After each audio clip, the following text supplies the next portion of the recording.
Thinking of yourself and then you're out. Yeah, like, oh wait, one of these times your computer's gonna fail. This thing that said payment in Bitcoin, and I was like, that's not a thing. So I'm sure I was reassured.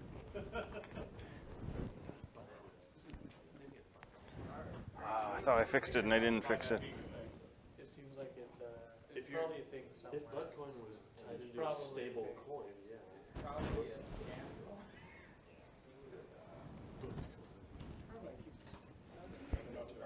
If you're collecting payment in Bitcoin of an unstable coin, You're in the wrong business. If you just receive 10 million Bitcoins, there's this man on the NASCAR car.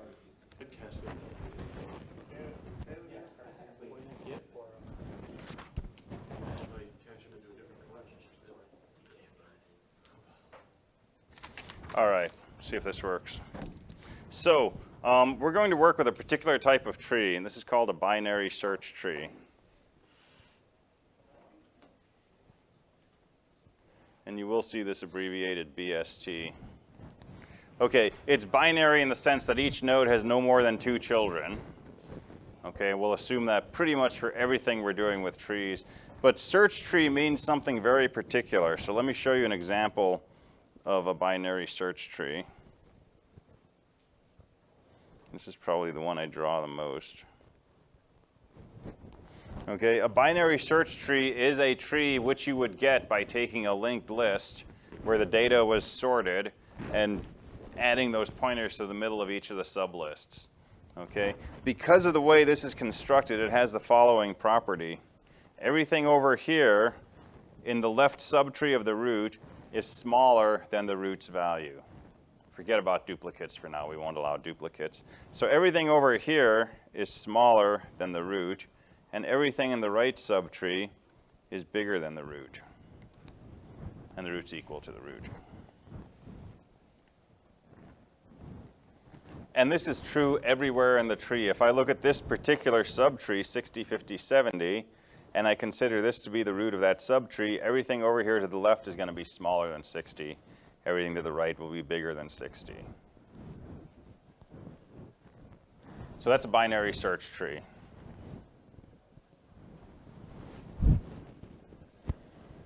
And we can have other nodes in here as well.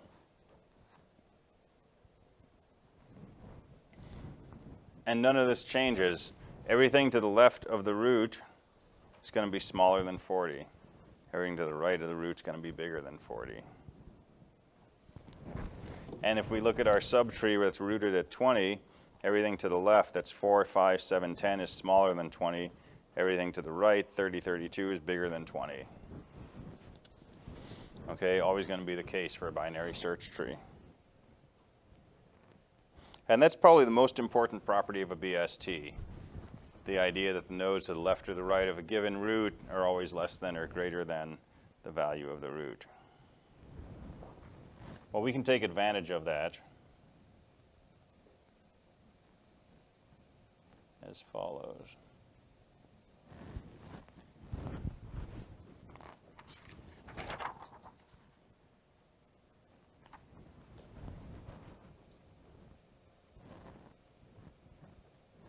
I'm just not going to take snapshots. We'll just go with the video and see if it works.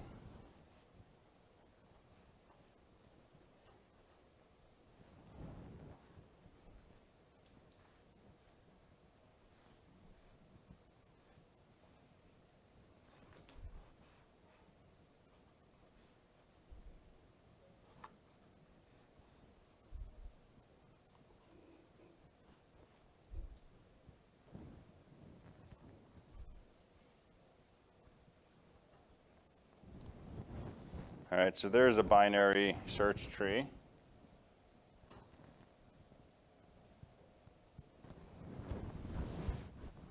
And 40 is the root, even though it's kind of almost at the same level as 60. All right, here's what we can do with a BST. Suppose we want to search for a number. So let's search for 63. All right, we start with the root. That's the middle of our list. We say, is that equal to 63? No. Is 63 bigger or smaller than this? It's bigger. As soon as we know 63 is bigger than the root, we can ignore the entire left side of the tree. Okay, that's the high-low action. We can ignore the root and we can ignore everything that's to the left of the root. So now we just have to work on this little subtree rooted at 60. What are we searching for? 63. Okay, so is 63 bigger than, less than, or equal to 60? It's bigger. So we can ignore 60 and we can ignore the left subtree. So now we have a tree rooted at 62. Has nothing to the left, got all the stuff to the right. 63 is bigger than that. So it's got to be somewhere in this right subtree. So now we check this little subtree with 63, 5, 6, and 70. It's smaller than the root. So we don't have to pay attention to the root or anything to the right of the root. So now we're checking a small tree that contains a 63. And that's equal to our number, so we found it. And it took us 5 comparisons, even though we have a lot more than 5 pieces of data in our tree. All right, is 24 in our tree? Compared to the root, it's smaller, so ignore all of that. Compare it to 20, it's bigger, so ignore all of that. Compare it to 24, there it is. And if we're searching for something that turns out to not be in our tree, like say 23, same thing, start at the root, it's smaller. Compared to 20, it's bigger. Compared to 24, it's smaller. It's got to be to the left of 24, but there's nothing to the left of 24. That's when we can say 23 is not in the tree.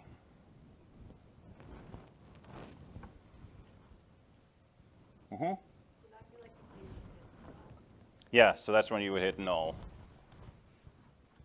And before we check the data at a node, we got to make sure the address isn't null. Because if we check node arrow data and node is null, it's a seg fault.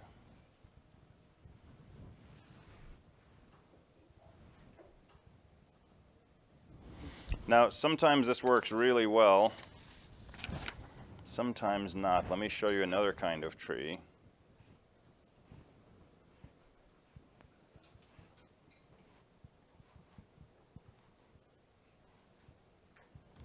Is that a binary search tree? Technically, it is. It has a root. Every node has no more than 2 children. Every child has a parent. Everything to the right of a node is bigger than the root. Everything to the left is smaller. This satisfies all those properties. It is a binary search tree. But if I want to look for the number 44, I'm going to go to the right, to the right, to the right, to the right, to the right until I get down here. It's really just a linked list with a whole lot extra housekeeping. But in terms of efficiency, it's no better than a linked list. But technically, it's a tree. So we're going to have to be careful when we're making trees that they don't end up just being linked lists.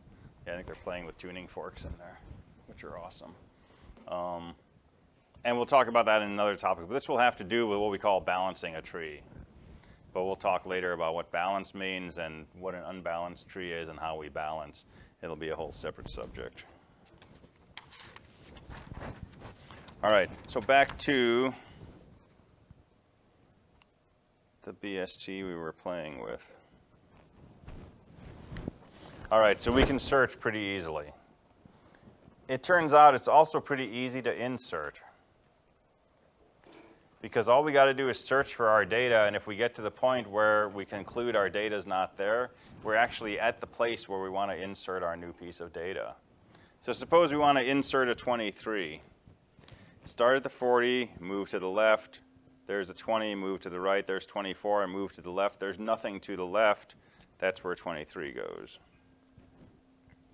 That was good timing. So inserting is basically the same as searching, except when you get to the point where you conclude that the number's not in your tree because you're at a null, that's the exact place where you insert your data. Deleting is a different story. We'll talk about deleting later. But first I want to talk about traversing. So what do we mean by traversal of a tree? Traversing is a general concept. I don't know if I've used it with respect to lists already, but traversal traversing a tree means visiting every node. Typically what we're doing when we visit a node is we print out its data value. But it means somehow, starting from the root of your tree, using an algorithm to somehow encounter each node in your tree. With a list, traversal is trivial. Start at the first node, go to the second node, go to the third node, and just keep going until you run out of nodes. With a tree, this is a little harder. Because if we start from the 40, where should we go? Should we go to the 20 or the 60? Ultimately, we want to do both. But let's go to the 20 initially, and later on we'll deal with the 60. So we just got to remember 60 in the back of our head. Well, from the 20, where should we go? We got to go to the 15 and the 24. Well, let's go to the 15, and we'll keep the 24 for later. And from the 15, let's go to the 7, and we'll remember the 18 later. Well, now I'm remembering three things. I got to go to the 18, then I got to do the 24, and I got to do the 60. So we'll do the 18, and then we'll come to the 24. But now we got to decide two things to traverse. So we'll do the 27, 23, and the 7, and the 8. And now we'll come back to the 60, and you can see there's a stack type thing going on, right?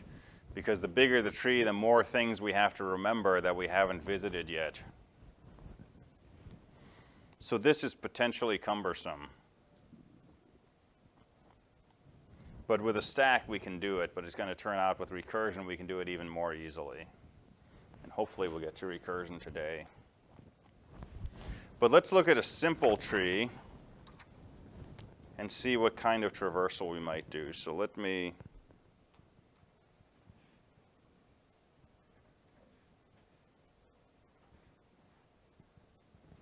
put down a few nodes. So suppose this is our tree.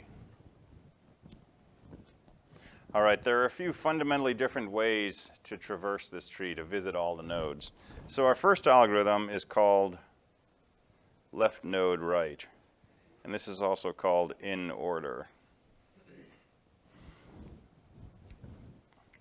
And the idea is basically this. Move as far down to the left from the root as you possibly can. Just keep going left, left, left, left, left till you can't go left anymore. That's your first node that you visit. So we start at the 20, we go down to the 10, we go down to the 5. That's as far as we can go. So we'll visit the 5. We'll print out its data value. And then pop up one level and print that node's value. So I'm going to pop up one level and print out the 10. And then I'm going to go to the right and do the same thing. I'm going to come down here, and if there were things to the left, I would go as far to the left as possible. Then I'd pop up and go to the right and do it again. Well, there's nothing after the 12, so the 12 will be the next node. Okay, well, how did I get here? I started off by going to the left, and I got to the 10, and I did the 5 and the 12. And now I'm going to pop up one level and print that node. And then I'm going to go to the right and do the same thing. So from the 30, if I had things hanging off here to the left, I would follow those, but I don't. So my last node is just the 30. And an in-order traversal gives you your data in order. Okay, assuming this is a binary search tree, it'll give you your node values from smallest to largest.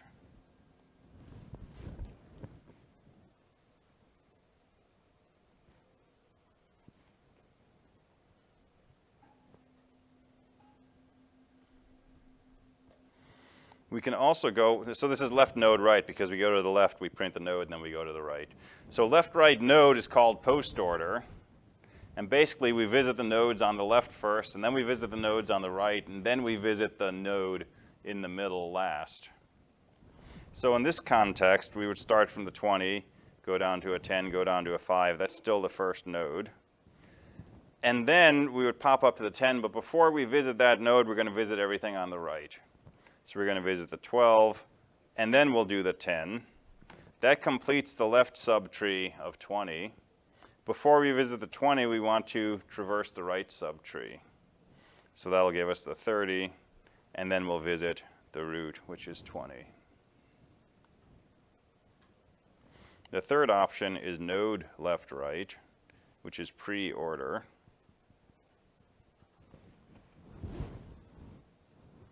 And in that, we visit the node first, then go to the left, then go to the right. So our first node is going to be 20. That's the root of the whole tree.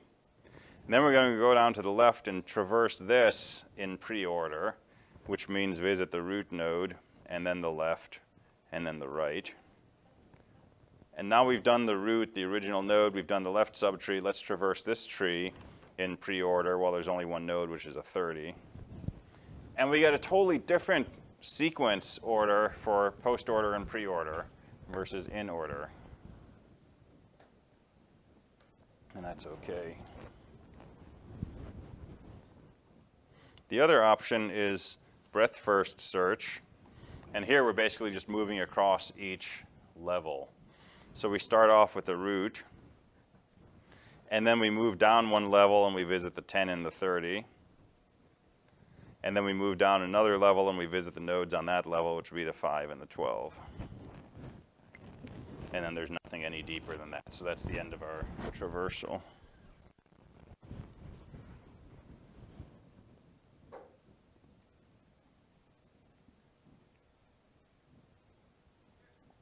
All right, this is potentially cumbersome to code.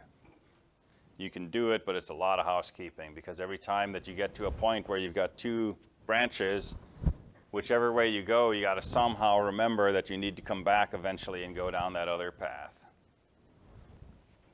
So you can imagine using a stack to save those things. And when you finish exploring this path on the left, you pop from the stack and then you go down to the right and so on. And it's doable, but it's fairly unpleasant. So let's look at some code. So what's our node going to look like?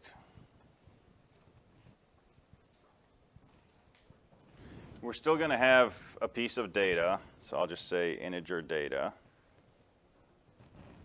And now we have two pointers, one to the left subtree, one to the right subtree. So we just have a pair of struct node stars.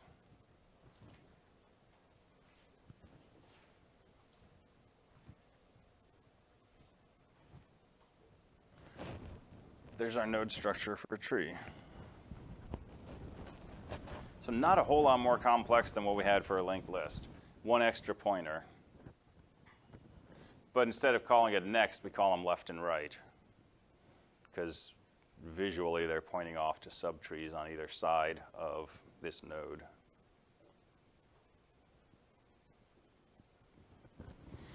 All right, so we would like to write a routine called traverse.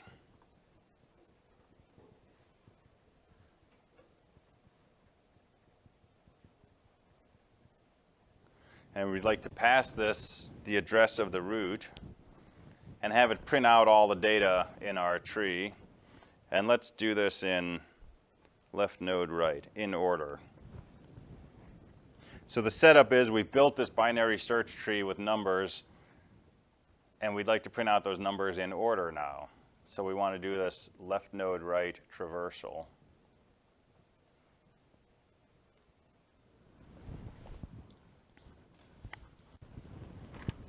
Well, think about our tree again. If this is the tree that we're given and the root is 20, left node right means we want to completely traverse the left subtree first, and then we want to print the 20, and then we want to completely traverse the right subtree. And those subtree traversals should also be left node right. So all of this should come out when we traverse the left subtree of the root. This is the root's data, and this is what we get when we traverse the right subtree. Now, not too bad with that picture, but if we go back to this one, that means that what we want to do is traverse this whole subtree, and then print a 40, and then traverse this whole right subtree. Well, how do we traverse this left subtree? Well, it's easy. Traverse this subtree, print out a 20, traverse this subtree. But wait, how do we traverse that first left subtree? Well, that's easy. Traverse this, print a 15, traverse that. Well, how do we traverse a tree containing just a 7? Just print out the 7.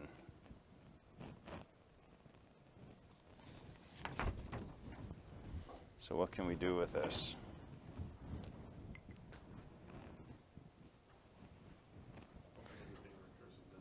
Yeah.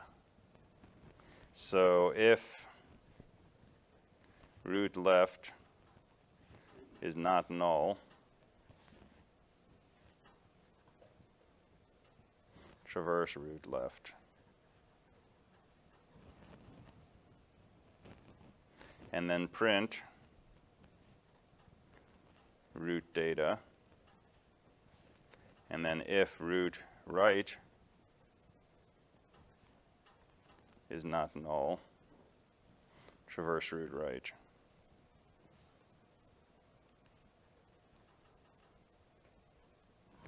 And that's your whole function. So it's 3 lines of code. And there's no stack in sight.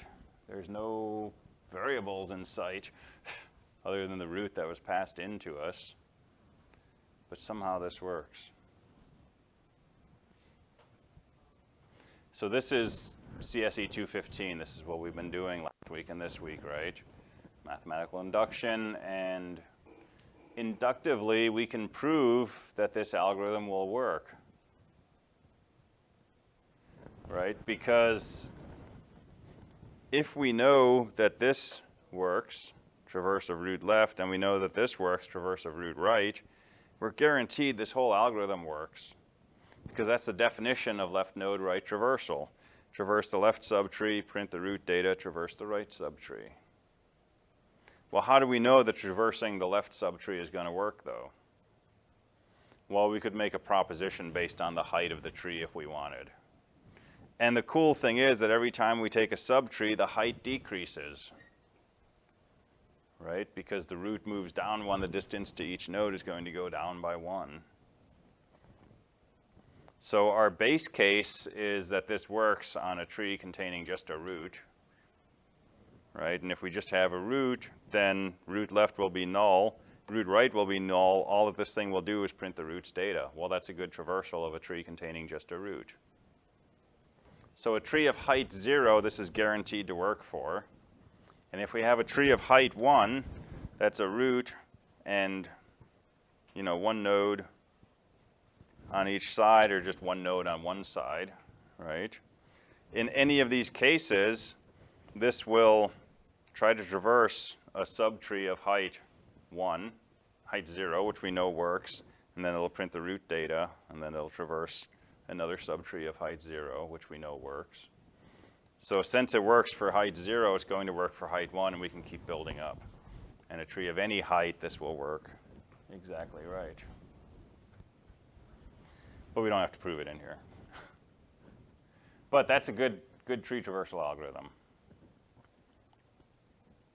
And if we wanted to do a different traversal order, if we wanted to do node left, right, all we got to do is take this print of the root data, move it up first. That'll print the node, and then traverse the left, and then traverse the right. And if we want post order, traverse the left, traverse the right, and then print the data. So you've got kind of 3 versions of this in one. This won't handle breadth first, but we'll do breadth first another way. So this is our first recursive tree algorithm. Okay, and it's kind of a skeleton on which we can sort of build a lot of other functions.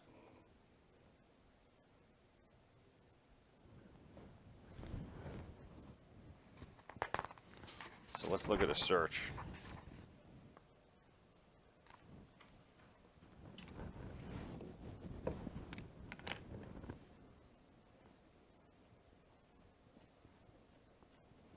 So our search routine, we want to pass it the root of a tree. So we'll pass it a struct node star root. And we'll pass it some number we're looking for. And we want to return, let's say, 1 if it's found, 0 if it's not found, or just found and not found.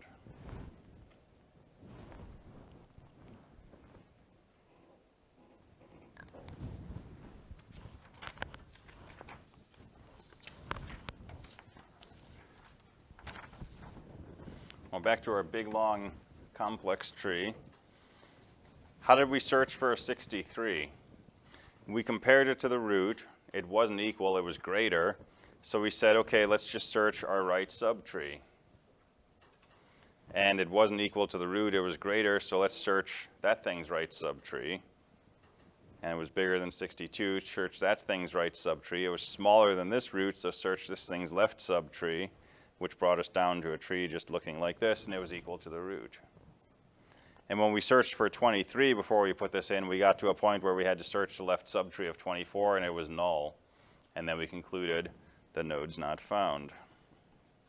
Well, we can code that almost the way that we just said it. So if number equals root data, then it was found. That's the easy edge case. So if the root of the tree is equal to the number we're looking for, we're done. All right? If our number is less than root data,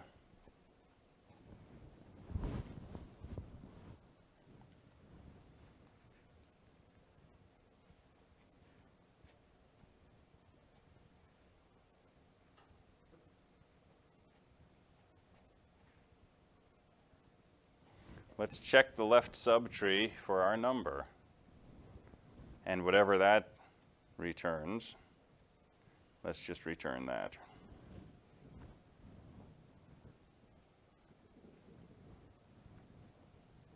So if the number we're looking for is smaller than the root, let's just use our handy search function to search the left subtree for our number.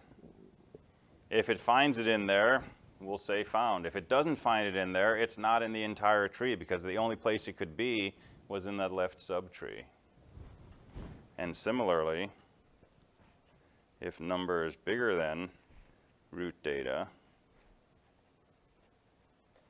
then let's just search the right subtree.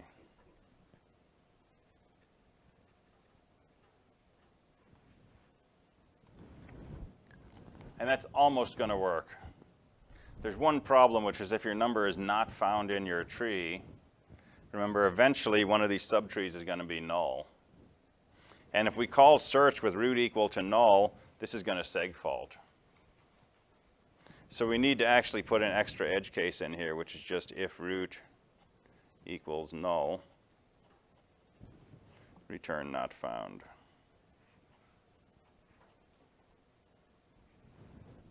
So it's 4 lines of code. Slightly more complex. Although technically you could make it one big long if then else statement. All right, so what is this doing? Search the tree rooted at root for a number. If the root's null, the tree is empty, it's not in our tree. If the root's data is equal to our number, it is in our tree. Otherwise, we get our friend and we say, hey, can you do something for me? And we hand them our left subtree and say, tell me if my number is in here. And whatever they say, that's what we tell the person who hired us. And we have another friend, if the number is bigger than the root, we say, hey, can you search this subtree for me? And we give back whatever answer they give.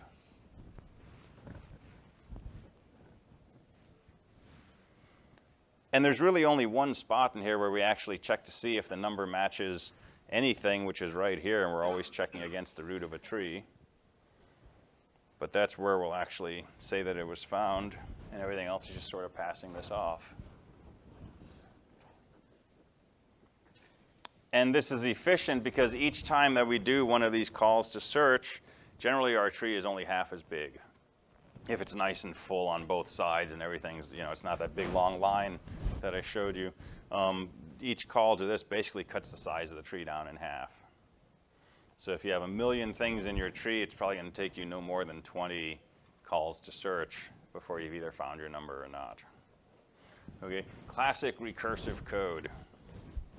And it should feel a little bit like a cheat, right? Like we're not actually doing anything. we're just, using the search function to define the search function. That can feel a little like it's not quite right? But that's sort of the magic of recursion.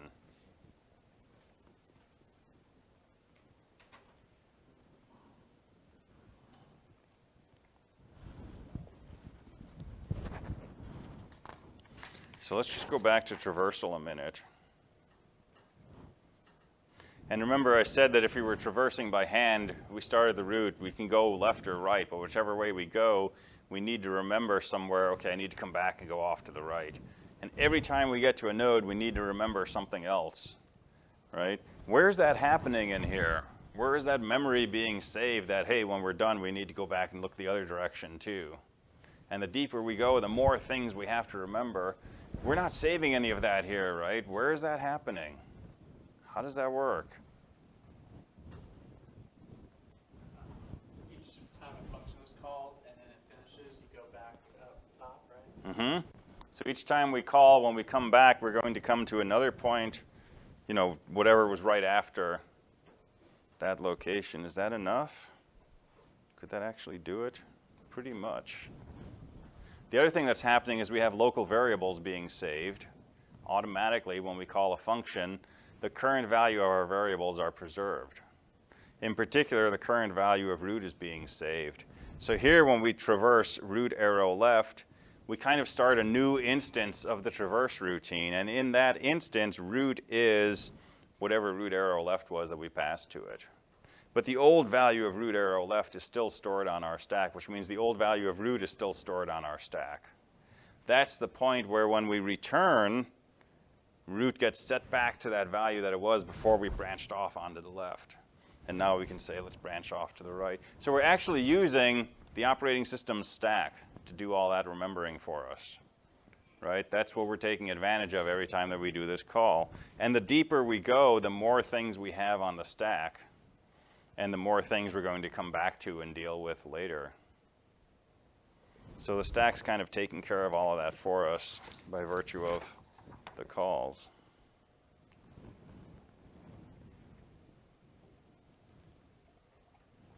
So this may give you some weird dreams. That's okay.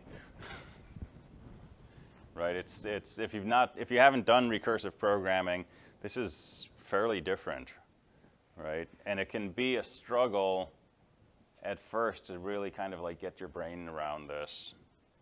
But at some point, usually overnight somewhere, you wake up and it suddenly like makes perfect sense. And it's like, well, yeah, obviously, right? And then you'll find that you can't explain it to other people because you've internalized it. But this is a really powerful way to write code. And we can think of so many things recursively. And we can misuse it pretty easily. So there's a lot of overhead associated with this kind of recursion. But sometimes it's just so much easier to write something like this. Now we could search a tree without using recursion, right? We've got a root. We could say temporary equals root. If it's equal to the data, it's found. Otherwise, if our number is less than the data, set our temporary equal to temp arrow left and go back to the top of the loop. And now we're looking, for 35. Well, it's bigger than 20, so set temp equal to temp arrow right and go back to the top of the loop. And you can always unroll these recursive algorithms and make them just loops, where you basically keep track of what you need to remember in variables, right? And for a search, it's not bad, but for traversal, it's pretty horrifying. So recursion can be pretty powerful.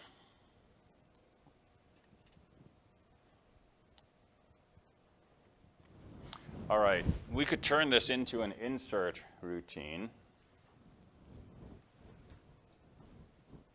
So how do we insert? And we got to be a little careful because we're dealing with nulls, right? But let's see if we can do this.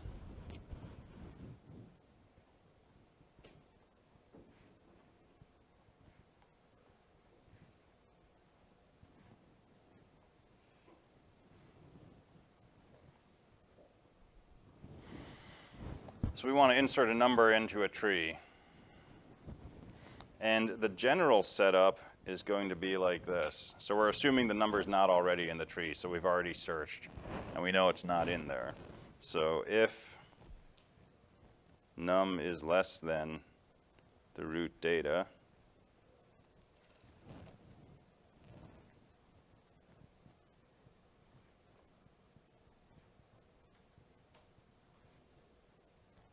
just insert your number into the left subtree, because you know it belongs to the left. So call your insert routine. Otherwise, if num is bigger than root data, insert into the right subtree.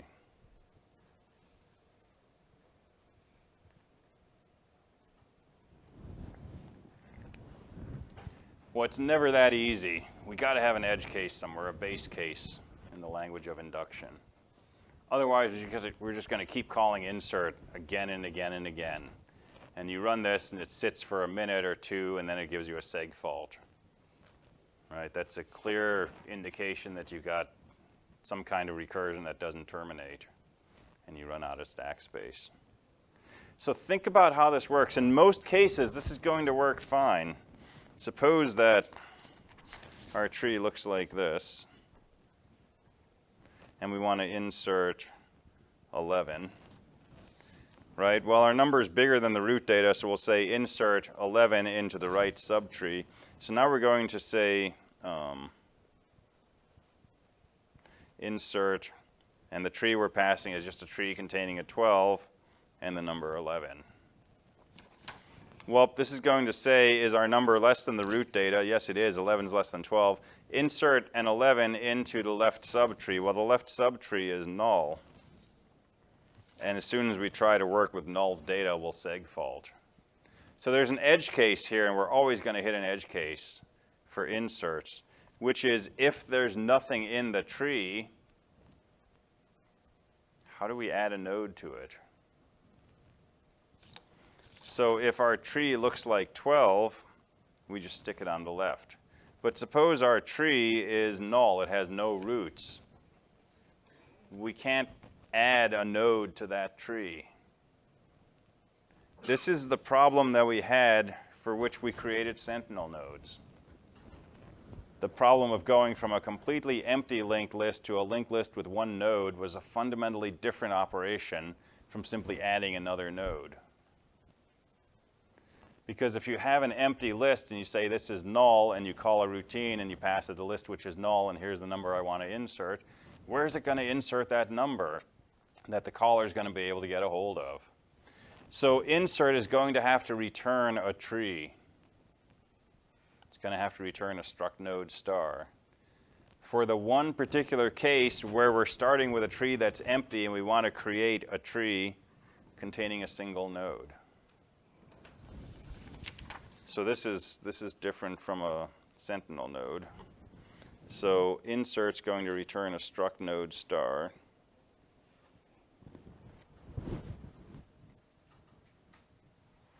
And we're going to have an edge case which says if root is null,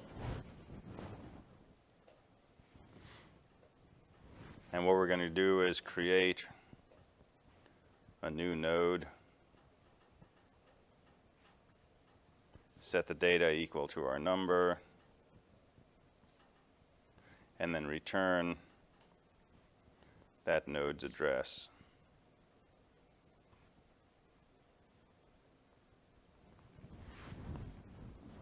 So if we're trying to insert into an empty tree, we need to call malloc, make a new struct node, set the left and right pointers to be null, set the data equal to the number we want, and then we're going to return the address of that node. And the way we're going to use insert is we're going to pass it the root of a tree and a number, and it's going to give us back the root of a potentially new tree that includes that thing we inserted. So down here, when we insert into the left or the right subtree, we're going to take the tree that insert returns, that's going to be what we return. So this will become return insert. And that should work.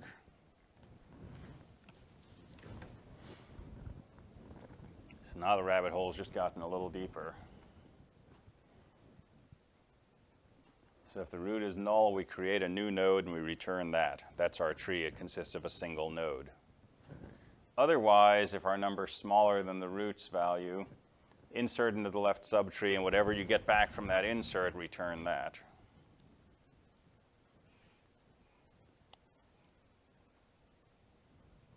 So let's see what happens in the case of an empty tree. If we just say insert, well, let me start on a new sheet. So let's build a tree from scratch. So root equals null,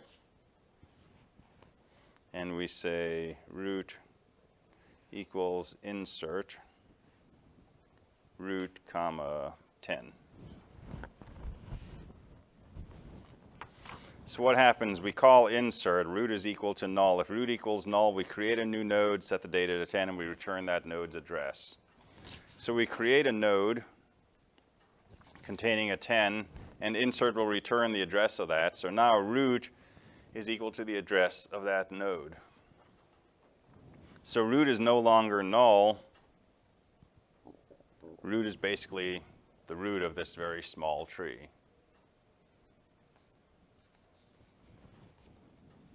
So now let's say root equals insert root comma 5. Okay, we're calling root here. Remember, root is this tree consisting of a single node. So we come inside our insert routine. Root is this singleton tree, right, with just a 10. If root equals null, well, that's not the case, okay, because root's pointing in memory. If our number is less than root data, we're inserting a 5 that is less than 10.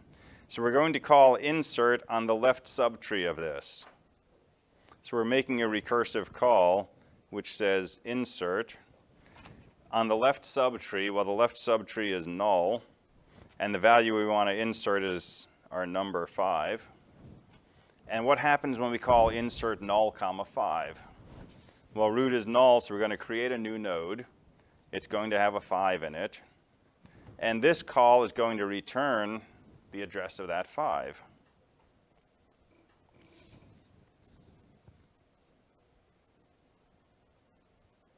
Did I miss something? I might have missed something.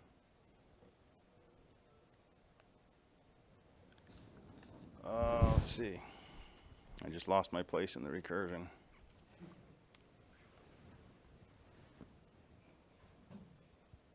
I think you'd be right. Yes. Once it returns from 5, it'll fall all the way through. I missed something.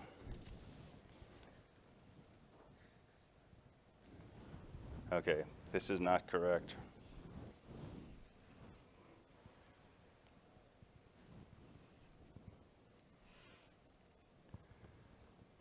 Oh, let's see. I don't want to go totally crazy here. Everything so far I've said is correct, except the code I've written here.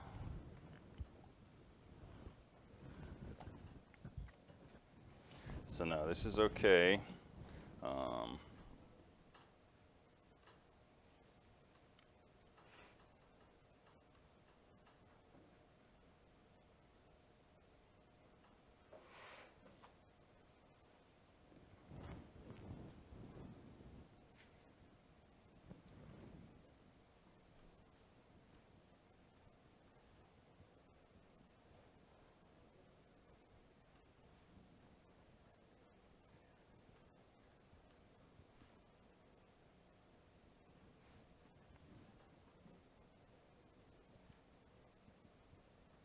All right, do it like this.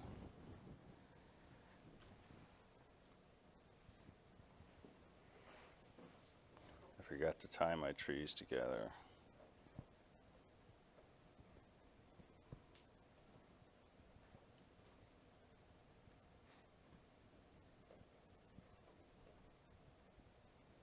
All right, exactly the same as we had it, except if your number is smaller than the root data, go ahead and insert your number into the left subtree, but then change your left subtree to be whatever insert gives you back. Okay, and then just return your original root. All right, so that's what's missing here. So I called insert null comma 5. That gave me a node with a 5 in it. So now I'm going to say root arrow left equals the thing that insert gave back. So root was this node here, so I'm going to set its left value to be that node 5. And then I'm going to return the root. And now if I say insert root comma 20, right? Root is this tree. It's a 10 with a 5. So if root is null, well, that's not the case. If number is less than root data, that's not the case. If number is greater than root data, that is the case. So I'm going to insert my number into the right subtree and set my root's right subtree to be whatever that returns. So this is going to be whatever comes back from this call to insert, which is the right subtree and a 20. And if we work through that, that's just going to be a tree containing a single node, so that gets set to the right subtree. And then if you work through this on deeper trees, you can convince yourself this is going to keep working. All right, so that's a fairly more complex routine, but ignoring the scribbles, right? If your root's null, make a new node and you're done. If you're smaller than the root, insert to the left, but change the root's left child to point to that new tree.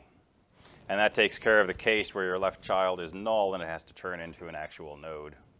Otherwise, this call is not going to change the root, so this is really just setting root arrow left equal to itself. So it's a no-op. So that will insert into your tree, but depending on the order in which you insert things, you can get these really lopsided trees. For example, if you insert your data in increasing order, it's got no choice. There's your 1, there's your 2, there's your 4, there's your 7, there's your 10, right? It's all going to sort of lay out on one side. If your data is fairly randomized to begin with, you got a better chance of getting something like, 2, 7, 1, 10.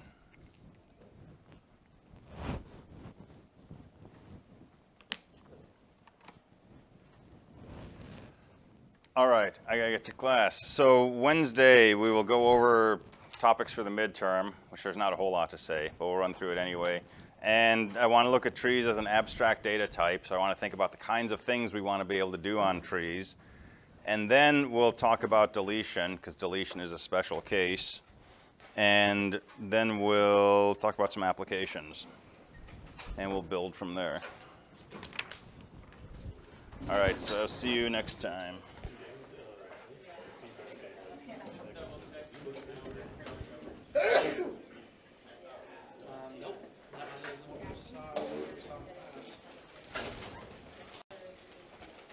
Is this going to be a PA floor?